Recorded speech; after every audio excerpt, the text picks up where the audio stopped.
জলবায়ু পরিবর্তনের নেতিবাচক অভিঘাত মোকাবেলা, দেশের অর্থনৈতিক উন্নয়ন এবং জ্বালানি নিরাপত্তা নিশ্চিত করার লক্ষ্যে জাতীয় জ্বালানি নীতি প্রণয়ন প্রয়োজন বলে মনে করছে বাংলাদেশ প্রতিবেশ এবং উন্নয়ন বিষয়ক কর্মজোট BWDEG।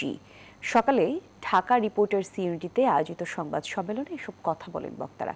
সংবাদ সম্মেলনে 12 দফা নাগরিক ইশতেহার উন্মোচন করা হয়। বক্তারা বলেন, সরকার ও রাজনৈতিক দলের অঙ্গীকার ও ভূমিকার উপরই জ্বালানি ও বিদ্যুৎ খাতের ইতিবাচক পরিবর্তন নির্ভর করে। আর তাই আসন্ন নির্বাচনকে সামনে রেখে রাজনৈতিক দল ও জোটগুলো তাদের নির্বাচনী ইশতেহার এই খাতের গুরুত্বপূর্ণ বিষয়গুলো যাতে অন্তর্ভুক্ত করেন সেই দাবি জানান বক্তারা।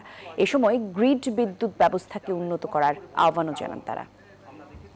শিল্প কারখানা এবং ব্যবসা প্রতিষ্ঠানে আমরা চাই যে আগামী 30 সালের মধ্যে 30% এবং 2041 সালের মধ্যে 40% নবায়নযোগ্য জ্বালানির ব্যবহার নিশ্চিত করা, বাধ্য করা উচিত এই সমস্ত ব্যবসা প্রতিষ্ঠান এবং শিল্প কারখানাগুলোকে।